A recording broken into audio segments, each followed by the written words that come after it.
So in the 19th century, um, parents were literally instructed to levitate their babies in the middle of the room. Right, to avoid the, what do they call it, the explosive vapors. Yes, explosive vapors gathering near the ceiling and, noxious fumes down by the floor. And fast forward to today, we're told we need to buy like $1,500 robotic bassinets to keep them safe. It's wild how the specific fears have completely changed over the centuries. But looking through our sources for this deep dive, that underlying desperate parental panic, that is exactly the same. Oh, 100%. I mean, it is a universal human experience to want to protect this incredibly vulnerable new life you've brought into the world. But when you examine the sheer volume of modern sleep advice, you realize why parents feel so paralyzed. That's like drinking from a fire hose. Exactly. 1 minute a product is marketed as an absolute necessity for brain development, and the next you're reading a medical journal labeling it a fatal hazard. The signal-to-noise ratio is just terrible. Which is the entire reason we built this custom deep dive for you today. We took a massive stack of diverse sources.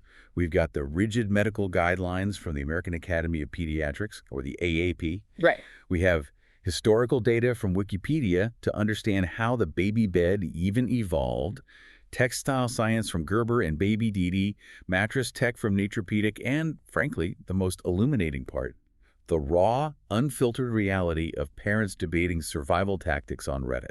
The Reddit threads are so eye-opening. They really are. Okay, let's unpack this. We are decoding the science, the history, and the practical reality of where and how infants should sleep so you can actually feel empowered rather than just, overwhelmed. Because to understand the modern rules, you really have to understand the historical evolution of the baby's physical sleep environment.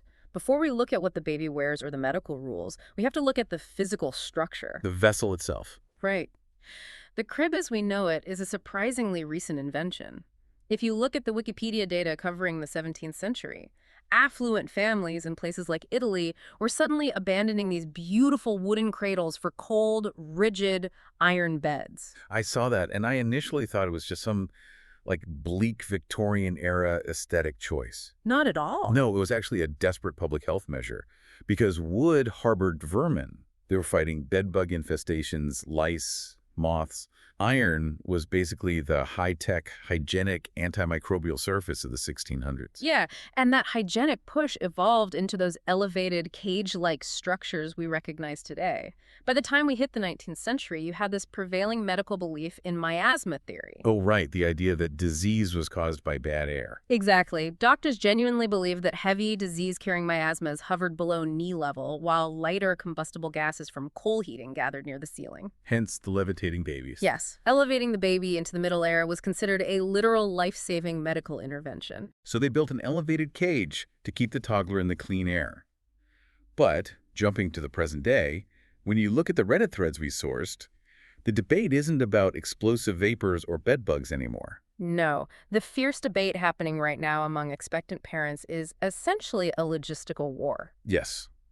Do you buy a bassinet for the newborn phase, or do you just skip it and go straight to a full-size crib? The great bassinet debate. It's fascinating because it pits long-term financial logic against immediate short-term physical reality. Well, yeah, because a bassinet is tiny. And as the Reddit parents point out, a baby usually outgrows it by the time they hit 15 pounds or when they start rolling over. Which can happen in, 3 or 4 months? Exactly, which makes it seem like a terrible investment on paper. I mean, my analogy is buying a crib is like buying a reliable minivan. Okay, I like this. Right, it takes up a lot of space in the garage, but it's going to transport your kid for years. Buying a bassinet feels like renting a sports car. It's highly convenient, but short-lived. So, if a crib lasts for years and a bassinet is only good for a few months, why would anyone waste money on a bassinet? Well, reading through the lived experiences of these parents, the reality is a bassinet isn't just a luxury item. For many, it's basically a medical staging area. Oh, you mean for a post-op patient? That is the precise reality for nearly a third of modern mothers. We have parents on Reddit who are recovering from major abdominal surgery, specifically C-sections. Right. A C-section cuts through multiple layers of abdominal tissue and muscle. The physical mechanics of bending your torso over a high crib railing to lift an 8-pound crying infant. And doing that, 6 to 10 times a single night. It is agonizingly painful. In many cases, it literally risks tearing the surgical incision. So the minivan might be practical for the next 3 years, but if you physically cannot lift your arms to open the door today, it's useless to you. Perfectly said. A bassinet sits right at the edge of the adult mattress. The recovering parent can slide the baby out laterally without even engaging their core muscles. That makes total sense. And beyond the surgical recovery, there is just the simple geometry of modern housing. Small bedrooms. Yeah, a standard crib does not physically fit inside many primary bedrooms, and since keeping the baby close is essential for managing those endless nighttime feedings, the smaller footprint of the bassinet becomes non-negotiable. And I love how the Reddit community has solved the financial penalty of that short lifespan, too. Oh, the buy nothing groups? Yes. Since bassinets are only used for about 12 weeks, they are almost always in pristine condition. The parents in these threads highly recommend aggressively utilizing buy nothing Facebook groups or community boards. You borrow a free bassinet from a neighbor for 3 months, and then you just pass it on to the next expecting family. It's a brilliant hack. It really is. It solves the vessel problem beautifully. But once we have the frame situated, we have to look at the surface the baby actually lies on. I found Right, because historically, the mattress and the physical barriers of the bed have been massive hazards. The evolution of modern safety standards required aggressive manufacturing shifts. What's fascinating here is how quickly those standards changed once the data came out. the drop-side crib is the most glaring example of that in our sources. For decades, the standard infant bed had a side that could slide down on a track. Which sounds like the perfect solution for the C-section recovery we just talked about. You drop the side, you don't bend over. Right. Incredibly convenient in theory. But structurally, it was a total disaster. The fundamental flaw was the hardware. The plastic tracks would warp over time or, the screws would strip from repeated use. And when that hardware failed, the drop side would detach slightly from the base. It created a V-shaped gap between the mattress and the rigid side of the crib. And because babies are essentially top-heavy, if they rolled toward the edge, they would slide down into that V-shaped gap, become wedged, and suffocate. It was a systemic engineering failure. The hardware simply couldn't withstand daily wear and tear. That's why drop-side cribs were universally banned from sale and manufacture in the US in 2011 and in Canada in 2016. Every crib today must have rigid, fixed sides. And that strict regulation extends directly to the sleeping surface itself.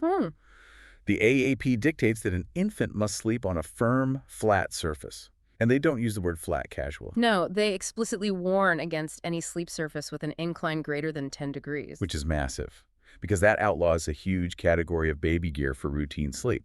You can't let a baby sleep in an inclined sleeper or a swing or a car seat once you take it out of the car. But wait, why exactly is 10 degrees the magic number? It has to do with the anatomy of a newborn's airway. A newborn's head makes up a disproportionate amount of their total body weight, and their neck muscles are virtually non-existent. Right. Their trachea, their windpipe, is not rigid like ours. It's soft, almost like a wet paper straw. So if you place a newborn on a surface inclined at 15 or 20 degrees, gravity pulls that heavy head forward, chin to chest. Which kinks the wet straw. Yes, that position can silently crimp their airway, leading to positional asphyxiation. The 10-degree maximum ensures that even if their muscles relax completely during deep sleep, gravity won't force their airway closed. Wow. Okay, so the surface must be flat and firm. But this brings up a fascinating material engineering paradox we found in the Naturepedic sources. The breathable mattresses. Yeah, they manufacture these breathable crib mattresses designed to reduce suffocation risk if the baby accidentally rolls face down. But logically, if air can get through, doesn't that mean milk and diaper blowouts get through too? You're trading a suffocation risk for a mold risk. Exactly. A fully porous mattress sounds like a hygienic nightmare. That is the exact paradox manufacturers had to overcome. And the Naturepedic solution is a pretty amazing dual-layer engineering feat. A truly safe mattress cannot compromise on hygiene because inhaling mold spores is its own severe respiratory risk. So looking at the diagram of their lattice design, it seems like they're basically suspending the baby in midair just a millimeter above the actual mattress core. You've hit the nail on the head. They don't make the core of the mattress porous. Instead, the top layer is a removable, washable cover built with a three-dimensional lattice structure. Like a microscaffolding. Right. This lattice suspends the baby slightly, allowing 360-degree airflow directly at the surface level where the mouth rests.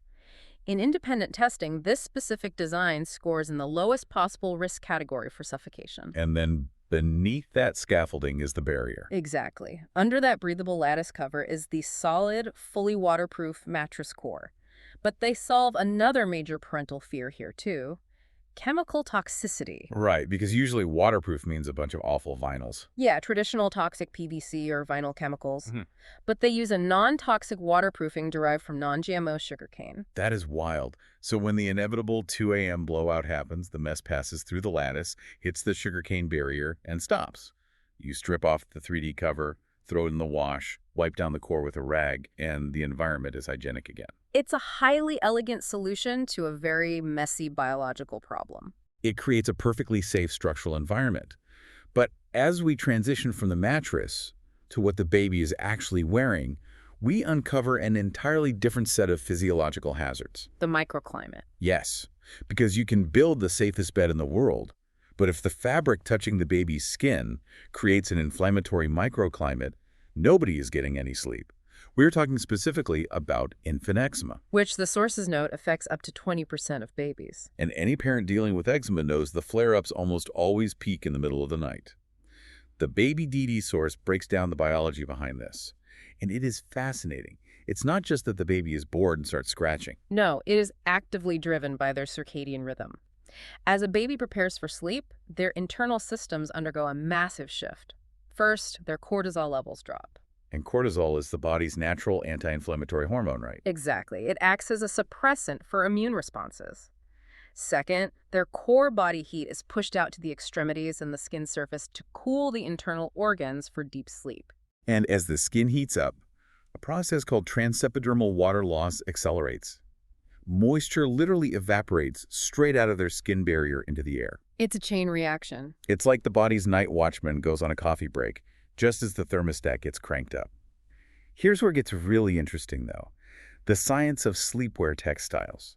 Because the clothes act as the immediate microenvironment, and they can either mitigate that storm or trap it. A perfect storm for a localized allergic reaction, and that's why the sources from Baby Didi and Gerber both hammer home that you want to dress an eczema-prone baby in 100% organic cotton or bamboo viscose. Right, but they specifically emphasize GOTS-certified cotton.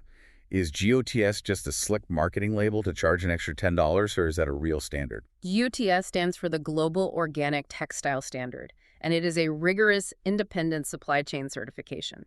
It ensures the cotton isn't just grown without synthetic pesticides, but that the entire manufacturing process maintains strict environmental and chemical safety protocols. And what's the chemical mechanism we're actively trying to avoid here? Like, why are the sources so aggressively against polyester fleece? Because polyester is fundamentally woven plastic. Oh, right. It is hydrophobic, meaning it repels water, and it's highly insulating. If you put a baby with a spiking surface body temperature into woven plastic, the fabric traps the radiating heat and the evaporating sweat directly against the skin, It creates a humid, suffocating microclimate. which supercharges the inflammatory response. Natural fibers like bamboo and cotton are hydrophilic. They pull the moisture away from the skin and let the heat dissipate. But the Gerber source goes even deeper than just the type of fiber. They highlight the OECOTEX Standard 100 certification, specifically Class 1, which is the strictest tier reserved for babies. Yes, and they test the garment for over 1,000 harmful substances. Over 1,000. The scale of the OECOTEX testing is remarkable. They are hunting for heavy metals used in cheap dyes, formaldehyde used to prevent wrinkles during shipping, pesticide residues, and the Class I certification requires that they test every single component of the garment right down to the threads and zippers. That sounds exhausting for a manufacturer, which probably explains why cheap, chemically treated polyester is so much more common. If there are traces of lead in the zipper pull, the entire garment fails. Because an infant will inevitably put that zipper pull in their mouth. And the physical design of the sleep sack matters immensely, too. Yeah, the design details. The sources note that for eczema protection, you need fully covered zippers. So cold or abrasive metal isn't creating friction against the chin. You want flat seams on the interior to prevent chafing. And the bell-shaped bottoms. Oh, yes. Yeah. I originally assumed that was just to give them room to kick, but it's actually about joint mechanics. A newborn's hip joints are essentially loose ball and socket mechanisms. Very. If you use a tight swaddle that forces their legs straight down and binds them together, you can physically lever the hip joint out of the socket. causing hip dysplasia. A roomy, bell-shaped sack prevents that. It lets their legs fall open into a natural frog leg position. It is all about engineering an environment that works with the baby's biology rather than fighting it. But this brings us to the most difficult intersection of our deep dive. The medical consensus. Right. We've designed a perfectly safe, 10-degree maximum breathable bed. We've dressed the baby in OEcoTex certified fabrics. Now we have to look at how medical science dictates we actually use this environment and how that collides with the absolute exhaustion of new parents. And the cornerstone of that medical science is the AAP guidelines, built around the triple risk model for size sudden infant death syndrome. When I was reading this, I realized it's basically a tragic Venn diagram. That is the perfect way to visualize it. The triple risk model hypothesizes that SIDS occurs when three distinct circles of risk overlap. The first circle is an intrinsically vulnerable infant. This might be a baby with a microscopic, undetected anomaly in the brainstem. The part that controls arousal from sleep and breathing reflexes, right? Exactly. The second circle is a critical developmental period. The data shows this is almost entirely concentrated in the first 6 months of life, peaking between months 2 and 4, while their central nervous system is rapidly rewiring itself. Okay, so vulnerable infant developmental period and the third circle. The exogenous trigger, an environmental stressor. Right. And since we cannot medically detect which babies have that hidden brainstem vulnerability, and we obviously can't stop time to keep them out of that 4-month developmental window, the only circle of the Venn diagram we can actually control is the exogenous trigger. Precisely. That is why the AAP's rules are incredibly uncompromising. The baby must be placed on their back for every sleep. Firm, flat surface, no soft bedding, no crib bumpers, and absolutely no weighted swaddles. You are stripping away every possible environmental stressor. There was one recommendation in the AAP guidelines that seemed a bit counterintuitive to me, though. They strongly advise offering a pacifier at nap time and bedtime, stating that it significantly reduces the risk of SIDs. That's a mysterious one for a lot of parents. Yeah, I tried to figure out the mechanism here. Does the physical bulk of the pacifier force them to breathe through their nose, or... You are very close. The physical presence of the pacifier does a few mechanical things. First, it pulls the tongue forward, which physically opens the airway and prevents the tongue from falling back and obstructing the throat. Okay. Second, the continuous sucking motion, even a weak one, requires minor muscular engagement. This keeps the infant's brain in a state of microarousal. They don't fall into a sleep so profoundly deep that their compromised brainstem forgets to send the signal to breathe. Oh, wow. That makes total sense. You're giving the brain a tiny repetitive task to keep the engine idling. But the most heavily debated AAP guideline in our Reddit sources always comes down to location, room sharing versus bed sharing. The data on location is stark. The AAP strongly recommends room sharing. Having the baby sleep in the parent's room, but on a separate, dedicated surface like our C-section-friendly bassinet, reduces the risk of SIDs by up to 50%. 50%.